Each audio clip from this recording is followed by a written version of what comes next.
Ons wag op U en ons vra vir ons nood. Kom Heilige Gees, kom Heilige Gees,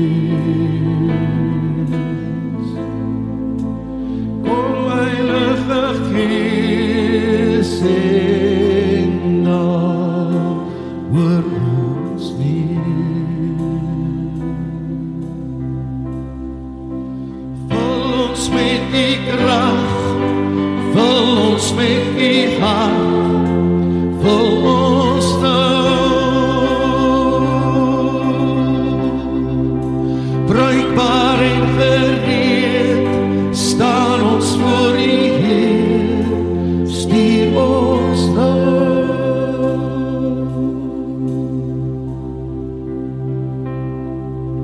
Hier is ons, vul ons nou.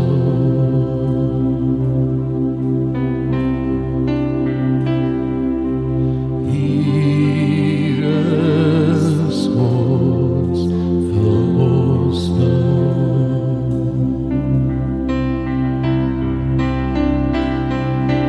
Hier is ons, stuur ons nou.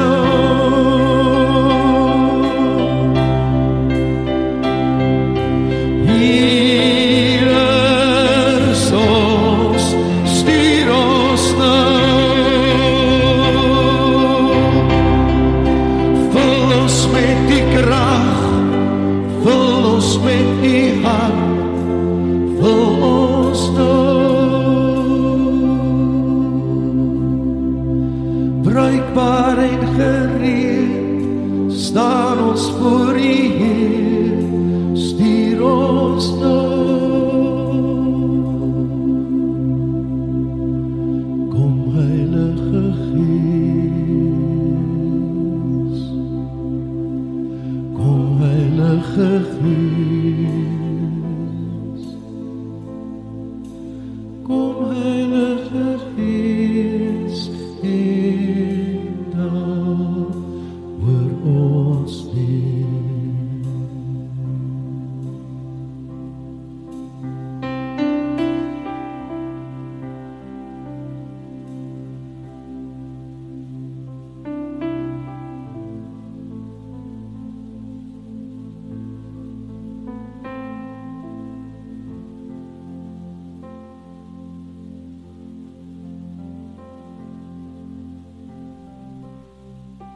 Waar jy is, maak sommer net gou toe jou oë en kom ons bid saam. Vader, dankie. Dankie Here dat U vanoggend hier is. Dankie Heilige Gees vir 'n beweging, Here, van die koninkryk vanoggend, en ons vra, Here, dat U in elkeen se hart sal kom werk en sal kom afbreek wat nie van U af is nie. En terselfdertyd, Here, vanoggend kom bid ons vir genesing in die naam van Jesus Christus. En ek ervaar die van ons vanoggend hier wat sê, Here, ek het 'n aanraking van U nodig. Ek het nodig dat U ingryp, ek het nodig dat U deurkom, ek het nodig dat U in my huis kom woon. En ek wil vra vanoggend, Here, in die naam van Jesus Christus, kom raak vanoggend liggame aan, kom herstel beendere, organe, are, ligwee, selletjies, in die naam van Jesus Christus, Here, bring genesing. Here, net so kom bid ons vir elke hart wat sê, Heilige Gees, ek het nodig dat U my aanraak, ek het nodig dat U kom regmaak, dat U kom heel maak. In die oggend kom Heilige Gees, en kom maak reg. Dankie Here, dankie Here vir genesing vanoggend. Dankie vir dit wat U kom doen, dankie dat ons hier kan uitstap vanoggend en kan weet, Jesus was hier. Ons gee vir U die eer daarvoor. Dankie dat U hier is. Dankie Heilige Gees, dat U aan die werk is. Dankie vir elke getuienis uit hierdie oggend uit. Ons is die so lief, Here. Ons is die so lief. So voor ons al mense sê, kom ons sing dalk net nog een keer daai koor. Pieter, kom Heilige Gees.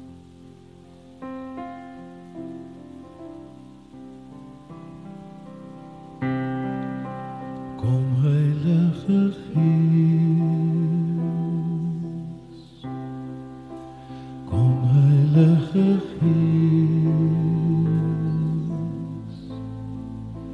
kom Heilige Gees, en daal oor ons neer. Vul ons met die krag, vul ons met die hart, vul ons nou.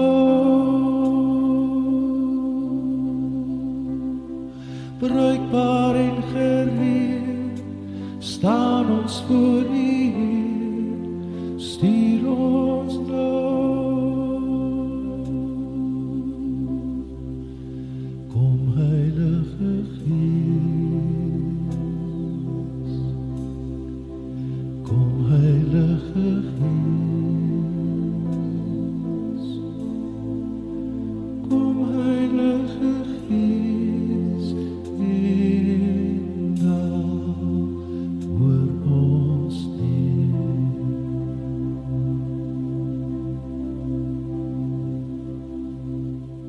Here vir die oggend. Dankie Heilige Gees dat U hier is. Dankie vir U woord vanoggend. En ons gee vir U die eer. Dankie vir elkeen wat hier is en ons vra Here dat U vanoggend die woord sal oopbreek. Ons vra dat U vanoggend die openbaring sal bring Here van dit wat U volgende wil doen in ons lewe en dankie daarvoor Here. Dankie vir 'n oggend soos hierdie. Ons is U so lief. En almal sê saam.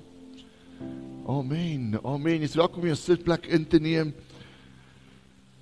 Dankie Pieter, dankie vir julle. Ons ek moet sê ons is uiteindelik terug na 'n lekker finale jaar kamp en 'n paar besige weke. Ons het gister ons 2 troues in die gemeente gehad en prys die Here daarvoor. Ek is op ons ou wat baie lief is vir troues. So ek wil net sê 'n goeie troue het 3 vleise. Een daarvan is lam, nee, grap sommer. Die beste troues het altyd 'n spit. Nou of dit hoender is en of dit lam is of wat ook al dit is, as daar 'n spit is dit fantasties. Maar in elk geval, dis net so side note. 'n grap sommer net. Ons is baie opgewonde. Daar's 'n paartjie wat ek vanoggend hier is en ons gaan lekker na die tyd kuier ook wat die volgende naweek trou. So die Here is besig met amazing goed en ons sien hoe daar bewegings is in die gees waar die Here besig is om weer 'n klem te plaas op families en huwelike en kinders en al daai dinge. So dieselfde ding het ook laas naweek gebeur met die finale jaarkamp. So ons staan op 'n stadium daar en ons besef, maar God is hier teenwoordig. En julle ken my nou, as ek opgewonde begin raak, dan wil ek al hoe vinniger beweeg en vinniger praat. En partykeer praat ek verby die klank. maar is vir my so mooi om te sien. So ons kom as Saterdag aand en ons vra vir almal, maar begin vir mekaar woord gee. Profetiese woord. Julle in die volgende oomblik begin hierdie finale jaars vir mekaar woord gee op 'n manier wat my nou laat staan en ek dink, maar Here, moet ek nog Sondag preek? Want dit wat uitkom is uit die hart van God uit. So ek het opgewondenheid oor hierdie finale jaar groep. Ons is opgewonde om die pad verder op saam met hulle te stap. En ons sien hoe die Here besig is om sekere goed te ontwikkel in ons jeug, in ons dorp, in ons jong mense. En ek wil hê jy moet 'n opgewondenheid in jou hart kry oor dit waarmee God besig is. Want ons sien 'n beweging van die Gees en ons sien hoe fonteine besig is om oop te gaan. So ek sien uit na alles wat voor lê, sien uit na volgende jaar ook. Ongelooflike goed wat voor lê in 2026. Maar oor vandag se tema, ek het die laaste paar weke het ek 'n paar gesprekke gehad met mense wat my persoonlik diep geruk het. So ek sit in 'n paar gesprekke en ek besef, baie van ons is besig, of ons is besig om te leef in die middel van 'n geestelike oorlog waarvan niemand weet nie. Baie van ons mense is besig om dag na dag met goed te worstel waarvan niemand weet nie. En in 'n sekere sin is baie van ons op 'n plek waar ons droog en dor binne in ons geraak het, en dit voel vir ons, as ons net 'n oomblikse verligting kan kry, gaan alles beter raak. So vanoggend is gebore uit daai gesprekke uit, want daar sekere beginsels in die woord, of wat die woord vir ons gee, rondom geestelike reën, of die water van die gees, wat eintlik verligting en genesing en vernuwing bring in ons dor en droë siel, of wanneer ons deur hierdie woestyn tydperk gaan. So ons gesels vanoggend oor hierdie tema, geestelike reën, en ons gaan sommer reguit in dit inspring, geestelike reën. So op 'n stadium in die woord, kry ons hierdie verhaal van Moses. Nou Moses is een van my gunsteling ouens. Ek het eintlik al gedink, ek gaan eendag, as ek in die hemel kom, gaan ek so 'n bietjie tent opslaan buite Moses se huis. En ek wil net kyk wat doen hy. Ek wil net so 'n bietjie observeer. En hopelik sien hy nie my shack nie, want ek dink hy gaan 'n mansion hê. Maar ek sien so uit om met hom om te gaan en met hom gesprekke te hê. Maar daar sekere goed wat die Here vir hom gegee het. So op 'n stadium is Moses op hierdie berg en hy ontvang die 10 gebooie. En na die 10 gebooie gee die Here vir hom dan sekere opdragte of beloftes vir die volk. En een van daai beloftes is hierdie, Deuteronomium 28 vers 12. Kom ons lees saam. Dit sê die Here sal sy goeie voorraad skuur, die hemel vir jou oopmaak om vir jou land reën te gee op die regte tyd, om alles wat jy doen te seën. Dan sal jy aan baie nasies kan leen, maar self sal jy nie hoef te leen nie. So die Here sal sy goeie voorraad skuur, die hemel vir jou oopmaak, om vir jou land reën te gee op die regte tyd. So hy sê, Moses, hier is my belofte vir jou, jy is dalk op hierdie oomblik in 'n droë seisoen, in 'n dor seisoen, in 'n seisoen waar jy nie vrug sien nie, maar die reën is op pad. Dis my belofte vir jou, op die regte tyd gaan daar reën kom, wanneer die seisoen reg is, sal die reën val. Dis die belofte. Sien, die lewe is altyd in hierdie seisoene. En ons het nie eintlik vandag tyd om daar te praat nie, maar jy kry verskillende seisoene. So baie keer gaan ons deur 'n geboorteseisoen of 'n sterfteseisoen, 'n oorlogseisoen, 'n vredeseisoen, 'n plantseisoen, 'n oesseisoen. Maar dan is daar ook 'n droogteseisoen en 'n reenseisoen. En wat vir my so mooi is van 'n droogteseisoen is, as daar nie 'n droë seisoen was in die jaar nie, sou ons byvoorbeeld nie hierdie tyd van die jaar reg gewees het om te kan plant nie. So 'n droë seisoen is nodig in sekere areas, maar net so is die droë seisoen daar om ons voor te berei vir die reën wat kom, om die lande voor te berei vir die planttyd wat voorlê. So dis 'n nodige seisoen. En baie keer gaan ons deur hierdie droë tydperk en jy dink, maar Here, vat my net so bietjie vinniger. Dinge gebeur, maar Here, laat ek net vinniger by die ander kant uitkom. Maar die droë seisoen is partykeer nodig om die lande voor te berei sodat ek die reën kan ontvang.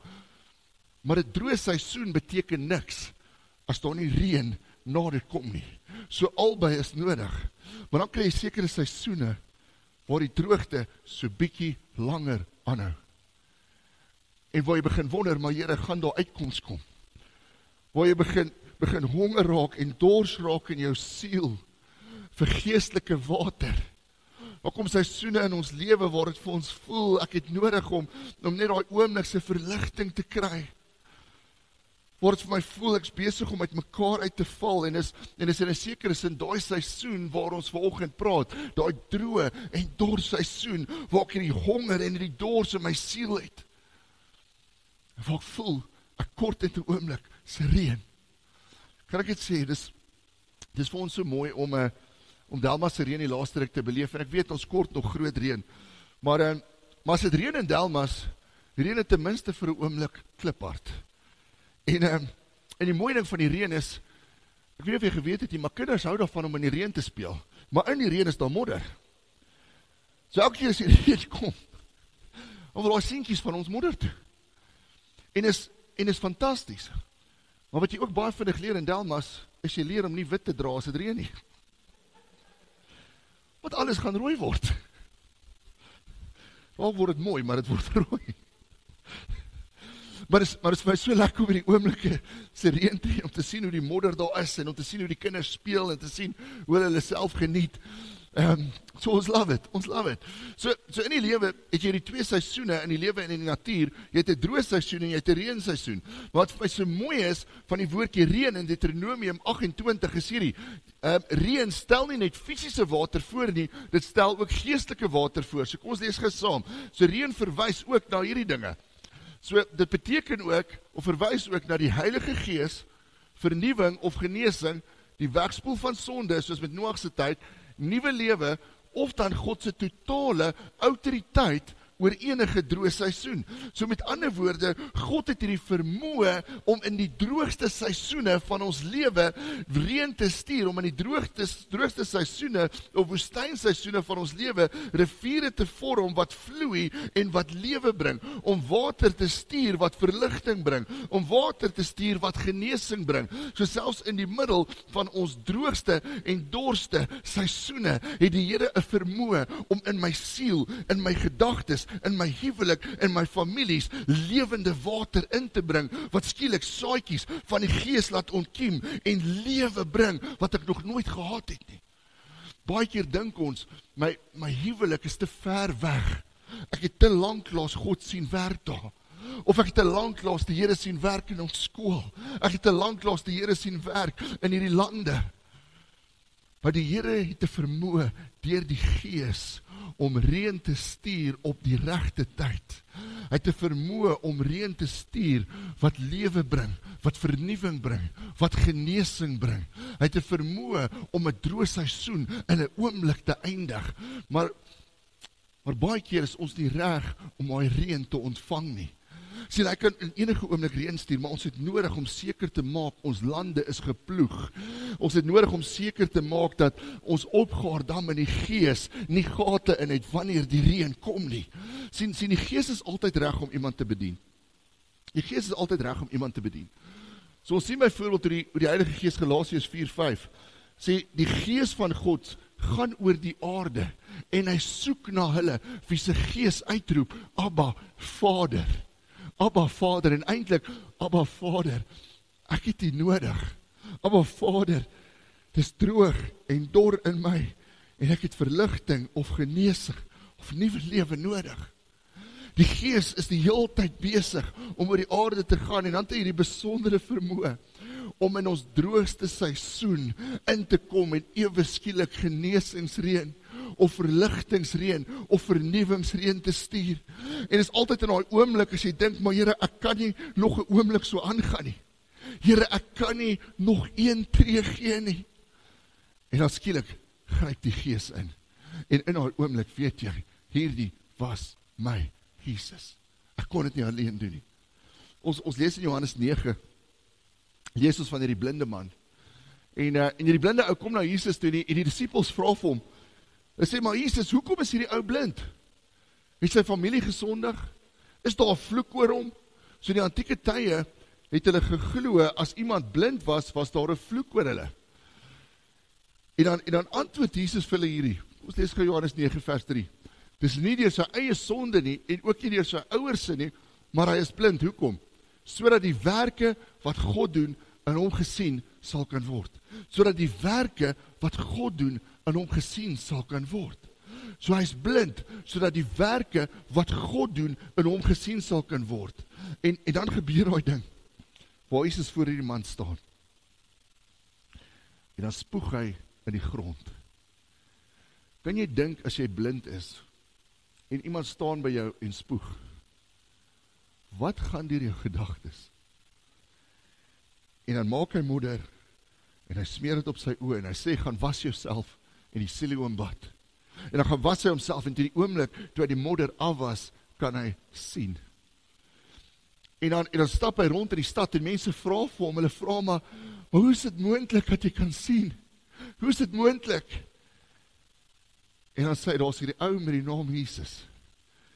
In sy droogste seisoen, het die Gees die reën gestuur.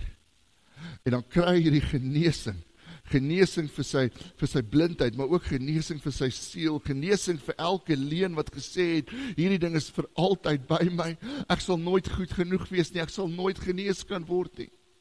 Hy kry hierdie genesing, en al wat mense sien, is hulle sien die werke wat God doen.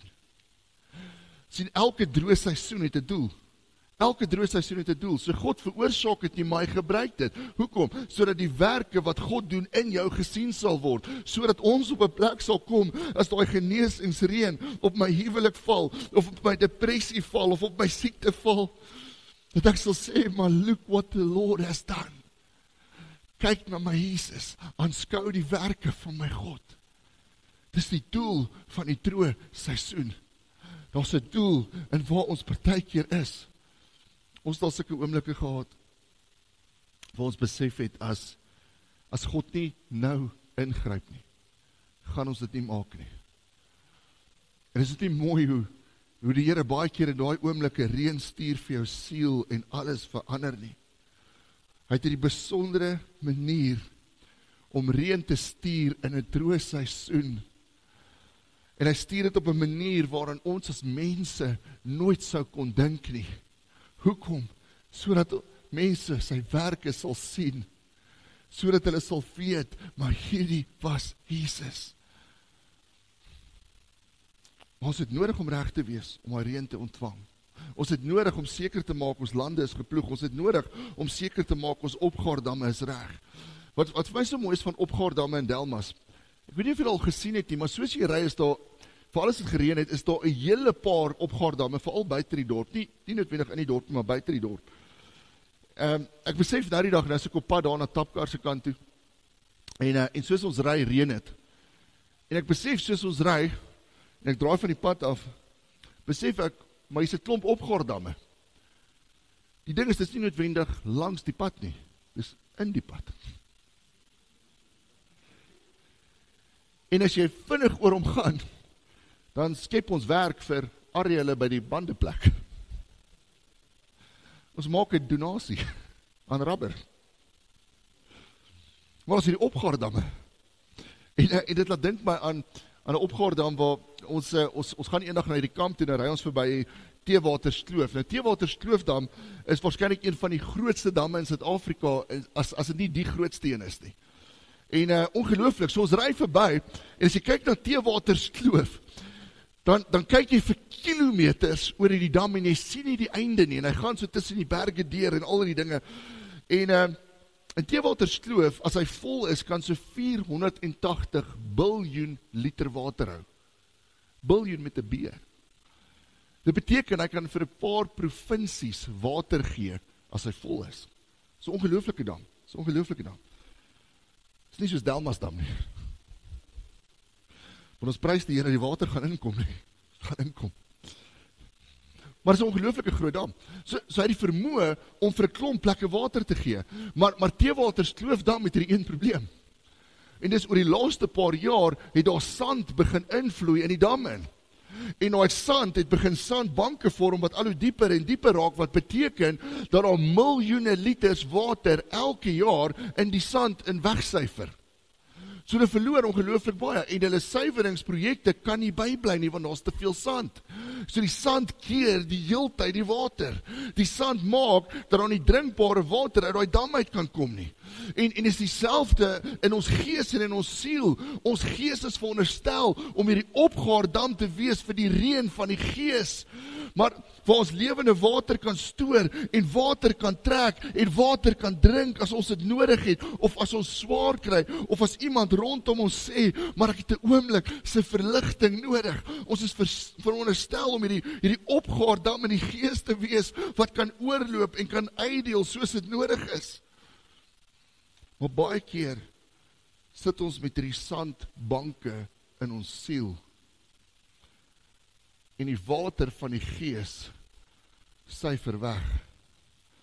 Baie keer sit ons met hierdie sand van ongeloof, of sonde, of trots, of vrees, of beheer, of onvergifnis, of woede, of agendas, en dan bou hierdie sand op, en dit begin al die geestelike water, wat ek dalk op 'n Sondag gekry het, of by 'n selgroep gekry het, of in my gesin se huisgodsdiens gekry het, begin skielik wegsyfer in daai sand in. En baie keer besef ons nie, ons bid so vir die reën om te val op my besigheid, ek bid so vir die reën om te val op ons dorp, ons bid so vir die reën om te val, maar ons besef nie, dat die reën alreeds val nie, maar die sand is besig om die water in te sluk.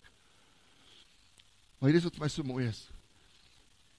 Die oomblik, as ek toelaat, dat Jesus aan my kom skuur, en kom skaaf, en kom vernuwe, en kom verander, dan werk die Heilige Gees amper soos 'n excavator by Teewaterskloof, wat besig is om my sand te skuif, en stukkie vir stukkie uit te haal, sodat ek reg is om die geestelike water te kan ontvang. Almal van ons het die kapasiteit om die geestelike water van die hemel te kan dra. Jy het die kapasiteit in jou en die potensiaal in jou om genesingsreën aan ander uit te deel. Jy het die potensiaal in jou om verligtingsreën aan ander uit te deel. Jy het die potensiaal in jou om daai lewensreën vir ander te gee as hulle dors is en honger is. Dis in ons. Maar ons het nodig om die Here toe te laat, om hierdie sand te kom skuif. Sien, so baie mense soek genesingsreën, maar hulle is nie reg om dit te ontvang nie. So baie mense soek hierdie reën van die Gees, maar hulle is nog nie reg om dit te kan huisves nie. Maar die oomblik as ek oorgee en sê, Here, kom vat weg wat nie van U af is nie. Wat begin gebeur? Hy begin die sand uithaal. En dan begin hy sy geestelike huis bou op die rots van Christus wat in my is. En wanneer die water kom, en wanneer die golwe en die reën val, kan hy huis nie val nie. Maar as ons nie reg is om die reën te ontvang nie, gaan ons in mekaar val.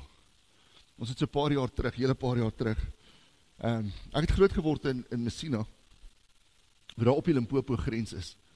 En ongelooflike klein dorpie, ook maar soos Delmas, maar 'n dorpie met groot impak. Maar daar was hierdie oom gewees, oom Harry. Nou, oom Harry was 'n bekende. Oom Harry was 'n ongelooflike ou vir die Here. Oom Harry het groot geword in hierdie dorp waar kopermyne op daai stadium nog nie al die toerusting gehad het wat hulle nodig gehad het nie. So hy het elke dag as deel van die protoespanne het hy partykeer 50, 60 verdiepings se leere geklim. So hy was verskriklik sterk. So selfs op sy ou dag het oom Harry, was hy bekend daarvoor, as hy kwaad was vir iemand, dan sou hy na jou kar toe stap en jou deur net afruk. Maar op 'n dag kom oom Harry tot bekering. En hy het op haar stadium baie gerook. Hy kom tot bekering en hy vra vir die Here, hy sê, Here, help my om ontslae te raak van hierdie ding. En van daai dag af, gee die Here vir hom die woord, en hy sê, vir hom wat oom Harry is, gaan hy van daai oomblik af sigarette Satan sticks noem. Satan sticks, kyk. Is bietjie wild. Maar wat begin gebeur? Ons staan eendag op 'n kamp, en die Here raak hom aan. En terwyl ons daar staan, gooi hy sigaret neer, en hy trap hom dood, en hy sê, ek's klaar. En vir die volgende 20 jaar, oom Harry is nou die dag oorlede, het hy nooit weer aan hierdie ding geraak nie. Maar sy hart was voorbereid om dit te los. Sy gees was voorbereid om hy reën te ontvang. Baie keer kom doen die Here iets in ons lewe. Hy maak ons vry van 'n ding, hy gee vir ons 'n nuwe pad, hy maak 'n werksdeur oop, hy gee vir ons hierdie goed, maar ons is nog nie reg om dit te ontvang nie. En dis vir ons nodig het, om naby aan hom te stap, dat ons seker maak, wanneer daai reën kom, is ek reg vir dit. So rukkie na Moses hulle, en die beloftes van Deuteronomium, kry ons op 'n stadium, nog 'n droë tyd in Israel, en dis in die tyd van die konings. So na Moses hulle, was daar al die konings, en dit was eintlik net Dawid en Salomo wat goed gedoen het. Maar daar is hierdie ander konings, en onder andere hierdie ou met die naam Agab, wat opgekom het as konings, en hulle het so droog gemaak, dat Israel besig was om uit mekaar uit te val. Hulle het van die altare van God, die aanbiddingsplekke van God begin verwoes, sodat ander gode in haar plekke kan inkom. So op 'n stadium kom koning Agab, en hy kom aan bewind, en sy vrou was die bekende vrou Isebel, of in die Engels Jezebel. En Jezebel was die een gewees wat afgode in die koninkryk ingebring het, en sy het so baie invloed gehad, dat selfs Israel, wat veronderstel was om 'n lig vir die nasies te wees, dat hulle soos die nasies geword het. So hulle het begin compromise in hulle gees, hulle het begin compromise in hulle woord. En dan kom hulle op 'n plek waar die Here sê, genoeg is genoeg. En dan gee hy vir Israel kans om reg te maak. En dan gee hy vir hulle nog 'n kans, en nog 'n kans, en nog 'n kans, en kom tot bekering. Kyk na my, en dan hoe minder Israel luister, hoe meer begin die Here dissiplineer. En op 'n stadium stuur hy deur die profeet Elia hierdie droogte wat oor hulle land kom. Hierdie droogte. Maar die droogte was 'n vorm van dissipline, maar dit was ook 'n uitnodiging om te sê, kom terug na jou Vader toe. Kom terug na jou eerste liefde toe. Kom terug na hom toe, wat jou soek in die dag en in die nag. Kom terug na hom toe. Sien, die droogte was nie vergeefs nie. Daar was 'n doel aan die droogte. Daar was 'n doel aan die droogte. En vandag stuur die Here nie meer droogte as dissiplinering nie, maar die beginsels van die droogte bly nog dieselfde. En is dat mense sy werke sal sien en hom sal eer. So dan is daar skielik vir 3,5 jaar hierdie droogte. So Israel het fisies vir 3,5 jaar die water nie, en hulle wag op die reën. En dan lees ons hier in 1 Konings 18 vers 2. Dit sê, Elia het na Agab toe gegaan, die swaar hongersnood het nog voortgeduur in Samaria. So die mense het fisies hongersnood gehad, maar die probleem wat hulle gehad het, was nie hongersnood nie, dit was die droogte. Dit was die feit dat daar vir 'n tydperk lank nie reën in die land was nie, en hulle het nie geweet hoekom nie. En baie keer is ons op dieselfde plek, ons het hierdie honger of hierdie dors in ons gees, ons het hierdie honger en die dors in ons siel, ons soek 'n oomblikse verligting of vreugde of vrede of genesing, en die honger maak ons daaraan desperaat, en ons begin goed doen om dit te les, but nothing satisfies. Hoekom? Want die hongersnood was die simptoom van 'n droogte. Die hongersnood in ons gees en in ons siel is baie keer net 'n simptoom van 'n geestelike droogte. En wat ek nodig is geestelike reën, geestelike water, wat daai gat en daai honger en daai dors in my siel kan kom toemaak. Baie keer kort ek net in die hitte van die stryd 'n oomblik se water op my tong. 'n oomblik se verligting om alles te verander. En dis die belofte van Deuteronomium. Die reën sal kom. Die reën sal kom. So Elia gaan op 'n stadium na Agab toe en hy sê vir hom 1 Konings 18:41. Hy sê, gaan eet eers. 1 Konings 18:41. Hy sê, gaan eet eers, want ek hoor al die gedruis van die reën. Gaan eet, want hier is 'n gedruis. Wat is gedruis? Dis die klank van die reën. So die Here praat met Elia en hy sê, die reën is op pad, gaan berei voor vir dit wat kom. So Agab gaan eet so lank, want oor 'n paar minute gaan jy moet hardloop. Dis die vraag. Het dit al gereën? Ja, ek was speel. Het dit al gereën? Nee. Maar die gedruis van die reën was in sy gees. In sy gees kon hy hoor, die reën is op pad. Baie keer in die droogste seisoene sien ons nog nie fisies die reën nie. Maar die Here kom wys vir ons in ons gees, hy kom praat met ons in ons gees. En hy sê, berei so lank voor, want die reën is op pad. Baie keer praat die Here met 'n gedagte of 'n vers of ons iets wat in die natuur vir ons uitstaan. Die reën is op pad. Baie keer fluister hy iets oor iemand anders se lewe. Baie keer fluister hy iets oor dit wat hy wil doen in 'n dorp of in 'n kerk of in 'n persoon. Ander kere druk hy iemand se naam op jou hart en hy sê, maar ek wil reën oor hulle uitstort, bel hulle. Ja, ek weet nie hoekom ek wat persoon moet bel nie, maar hulle naam is op my hart. Dis die gedruis van die reën. Die gedruis van die reën hoor ons eers in ons gees, voor ons dit hoor in ons oor. Ons is op 'n plek waar ons die Here vertrou vir groot goed in ons dorp. Ons vertrou hom vir groot goed in hierdie dorp. En baie van dit sien ons dalk nog nie. Mag vir jou uitnooi om te begin vra, Here, wys vir my, of laat my daai gedruis hoor, al sien ek nog nie die reën nie. Wys vir my waar U wat dit wil dat reën, wys vir my wat U wil doen in daai reën. En dalk is dit in jou gesin, dalk is dit in 'n werksplek. Baie keer staan ons voor iets en jy dink, maar as ek net hier kan inkom, en dis baie keer daai gedruis van die reën. Baie keer praat jy met jou kind en jy dink, maar as jy net hierdie ding doen, dis die gedruis van die reën. Baie keer kom wys die Here vir ons goed voordat dit gebeur. Of hy laat ons goed dink voordat ons dit sien. Dis die gedruis van die reën. Ons het nodig om by 'n punt te kom waar ons die reën hoor voor ons dit sien. Hoekom? Sodat ons kan voorberei daarop, gereed wees en reageer. So gaan dit verder 1 Konings 18 vers 42 tot 43. Agab het toe gaan eet, maar Elia het na die top van Karmelberg toe opgeklim en terwyl hy daar na die aarde toe buig met sy kop tussen sy knieë, sê hy vir sy slaaf, gaan kyk in die rigting van die see. Hy gaan kyk toe en sê, daar is niks. En Elia sê vir hom, gaan kyk weer, en dit het 7 keer gebeur. So Elia kry hierdie woord, hierdie belofte van die Here. Hy hoor die gedruis. Die reën is op pad. Baie keer hoor ons die gedruis, en jy weet, ek moet al begin pak, want die Here gaan my skuif. Baie keer hoor jy die gedruis, en jy weet, ek het nodig om my inskrywing te doen, want die Here gaan iets in daai skool doen.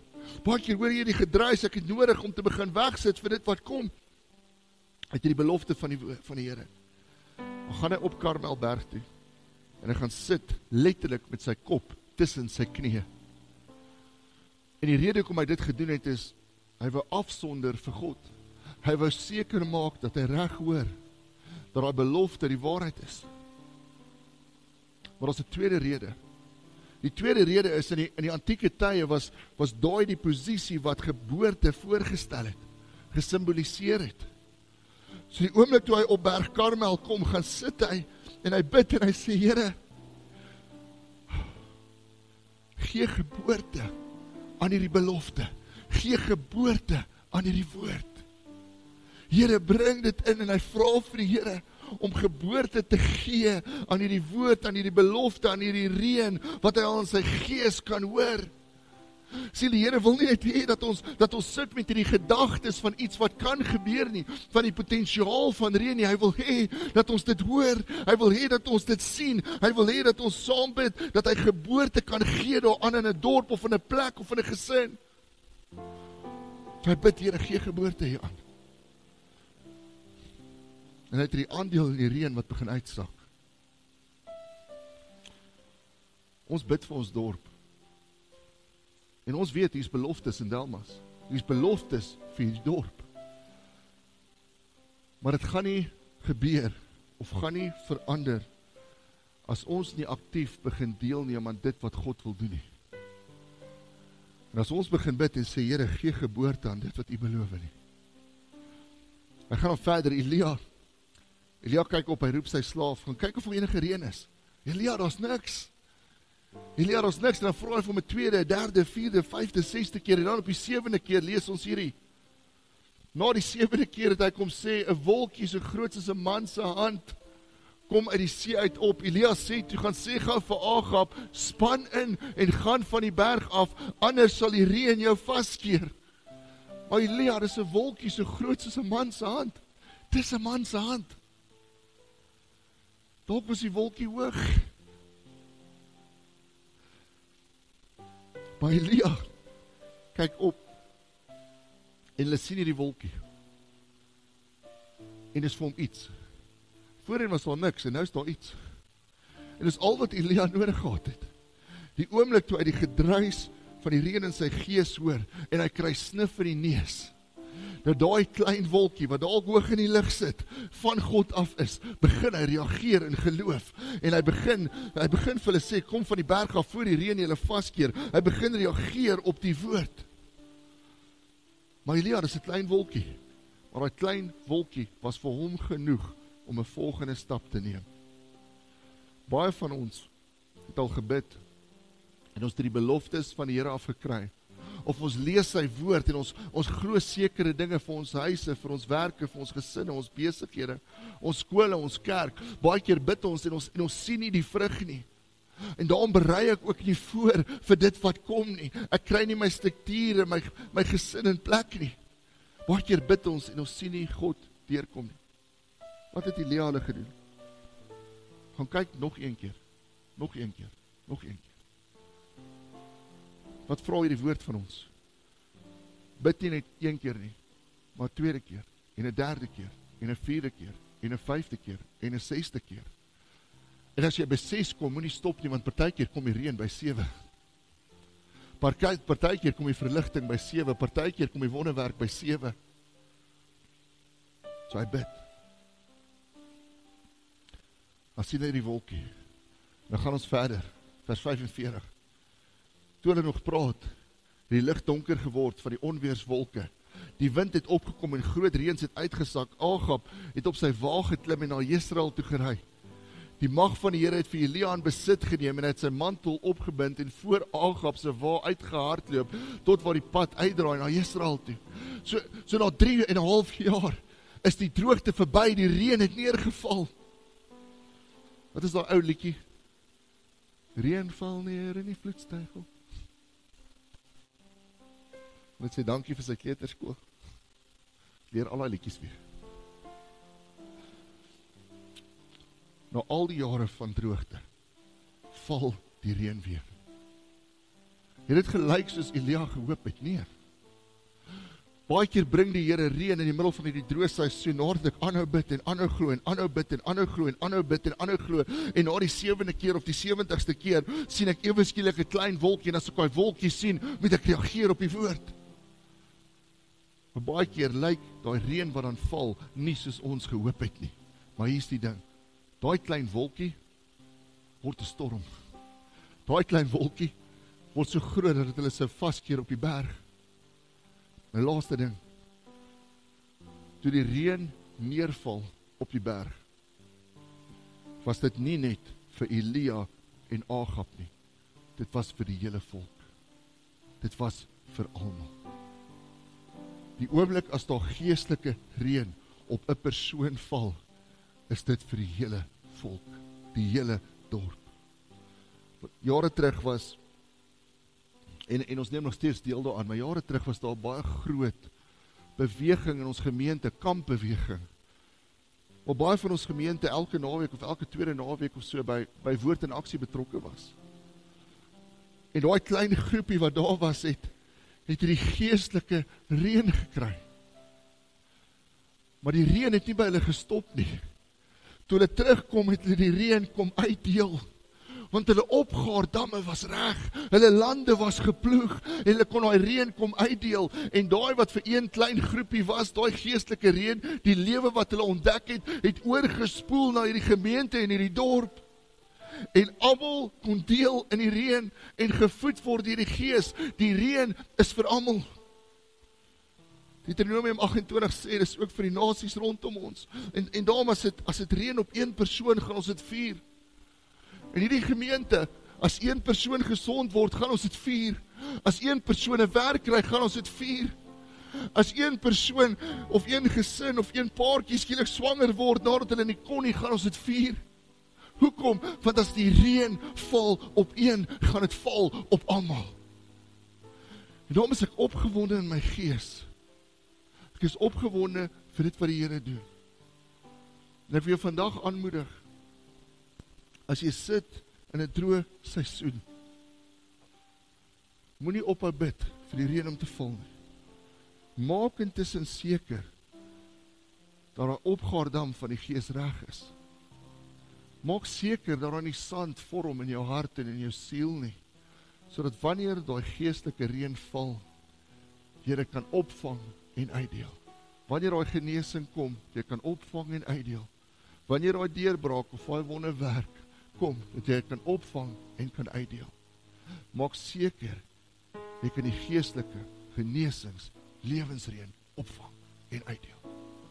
En mag dit vir ons as gemeente en as dorp so wees. En mag die reën wat hier val, uitspoel na almal wat daar buite is. Kan ons gou saam staan? Kan ons gou saam staan?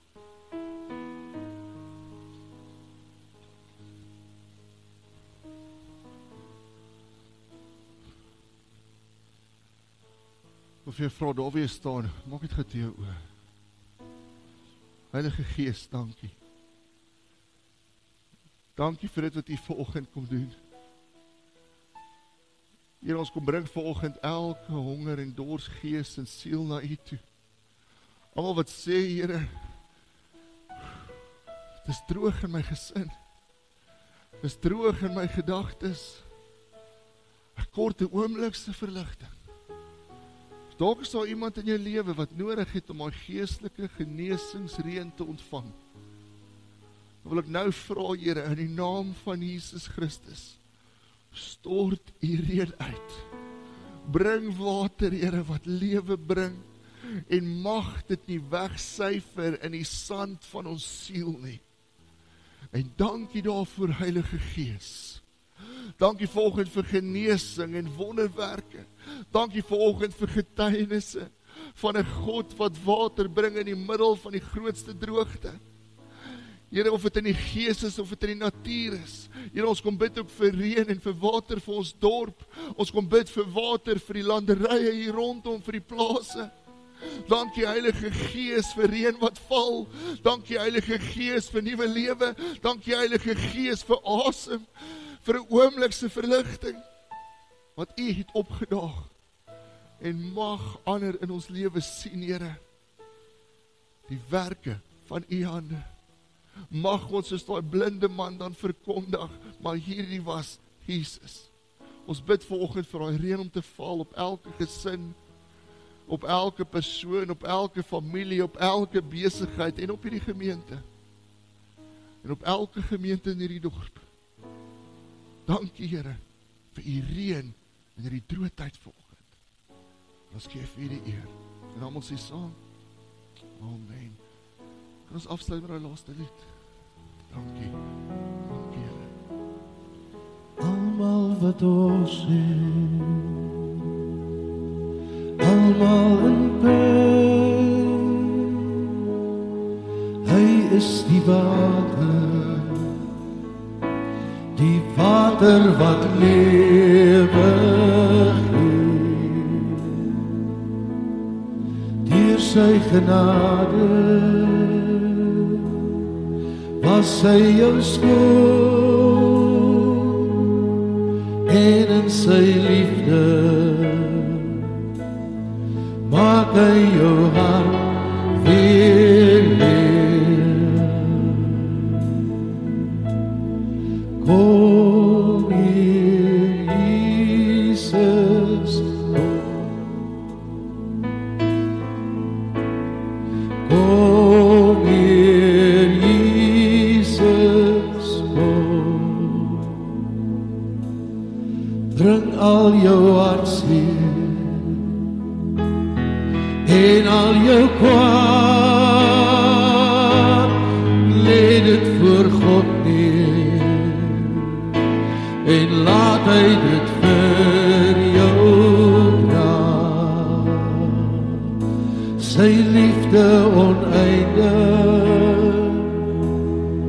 het hy bewys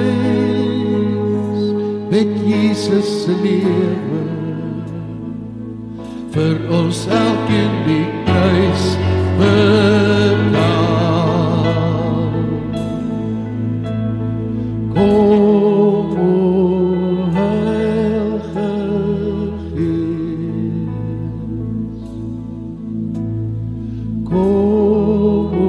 o Heilige Gees,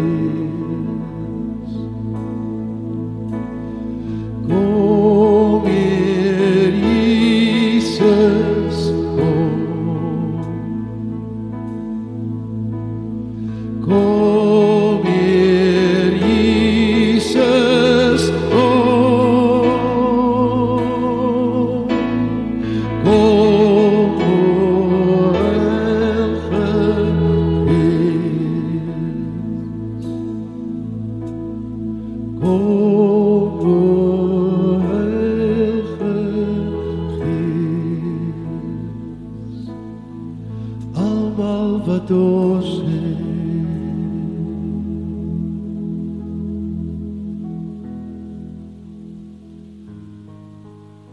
So dankie dat jy volgend hier was. Mag Here jou seën. Dankie dat jy ons seën ook. Mag Here jou seën. Mag hy sy aangesig oor jou laat skyn. Mag jy geestelike reën ontvang, wat elke dor en droë deel van jou gees en jou siel kom bedien. Mag jy ervaar hoe daai lewende water oor jou spoel en verligting bring. En mag hy vir jou vrede gee. Amen. Amen. Kom kuier asseblief na die tyd saam, daar's lekker brood en koffie en alles in die saal. Ons sien julle daar en sien jou volgende week, geseënde week verder.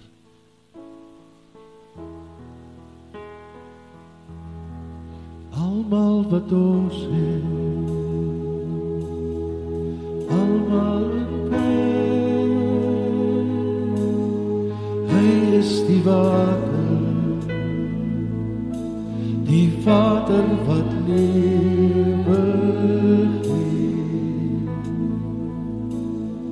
Deur sy genade was hy jou skoon, en in sy liefde maak hy jou hart weer nieuw. Kom Heer Jesus, kom. Kom Heer Jesus, kom. O Heilige Gees. Kom